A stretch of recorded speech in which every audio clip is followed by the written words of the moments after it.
What's up everyone, it's Tyranitartube and today I'll be guiding you through one of the most popular ways of obtaining a shiny Pokemon in Pokemon X and Y. This method was newly introduced in X and Y and gives us more interest in fishing.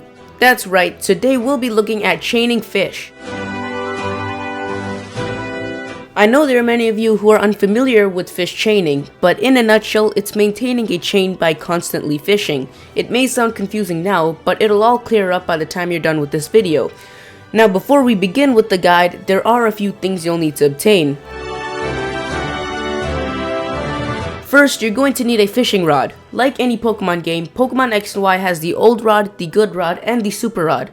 You can chain fish with any of these, so choose the one that can bait in a Pokemon you want. You can find the link to every fishable Pokemon in X and Y, along with their location and the rod required in the description below. You can find the old rod in the Ambertown Aquarium located west of the Pokemon Center. The good rod can be obtained from the Coumarine City dock, and the super rod can be obtained from the fishing shack on Route 16. I recommend you getting all three rods because every rod has its own exclusive Pokemon. Now you're going to need a Pokemon with either the Suction Cups ability or the Sticky Hold ability. These abilities may be somewhat useless in battle, but it also has an additional effect outside of battle. The chances of getting a bite while fishing are substantially increased, and you will almost always get a bite. The easiest way to obtain a Pokemon with one of these abilities is by catching Inkay in Route 8. There's a 50% chance of it having Suction Cups as its ability, so be sure to catch a few.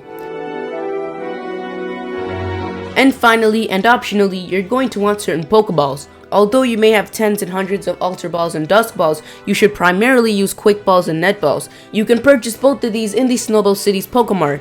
These balls are a little more expensive than a few of the other ones, but I recommend you buying at least 5 Quick Balls and 20 Net Balls.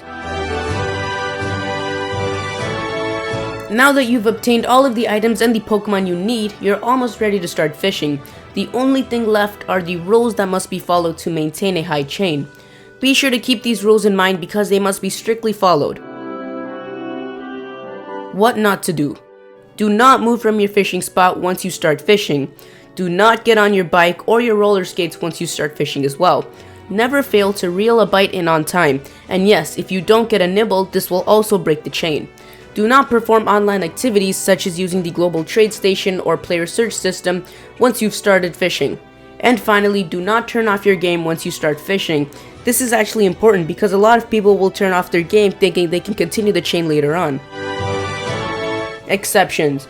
You can go into your menu to heal or move Pokemon around in case you want a different Pokemon to start off with. You can also switch between rods without breaking your chain. And finally, you can defeat or run away from a Pokemon without breaking your chain. It's also important to note that once you find a shiny Pokemon, your chain is broken. So you can't continue that chain to constantly find more and more shiny Pokemon, but it's easy to get back to a high chain. Now that we know the rules and have the items and Pokemon we need, it's time to fish. Register the fishing rod of choice to one of the 4 quick access spots and make sure that your Suction Cups Pokemon is in the front of your party. It's a good idea to give your Suction Cups Pokemon a Smoke Ball which will allow it to run away, or force it into fainting so that you will still get the Suction Cups effect, but you can have a different Pokemon sent out by default. Now you need to find a fishing spot. If you are aiming to get a certain shiny, then the spot you choose will be different. You want to find a spot that is in an enclosed area. By this I mean a spot with only one opening. This makes it more likely for a Pokemon to bite and will help you keep a chain going. If you need a simple example, this was the party I fished with. In the front was a fainted Inkay with Suction Cups to provide the ability without having to participate in battle. Next to it is a strong Pokemon with False Swipe to safely damage the wild Pokemon. The Super Rod is registered to one of my 4 Y buttons, and I'm in an enclosed fishing spot. If you have everything you need, then no more stops, start fishing. I recommend having the sound up to help you successfully reel in Pokemon, because that is the leading way to break chains. If this video helped you out, then be sure to leave a like. Let me know in the comments below what your highest chain was and what shiny Pokemon you were able to find with this method. There are 4 more videos like this one about obtaining shinies in Pokemon X and Y coming out within the next few weeks, so be sure to subscribe so you don't miss them.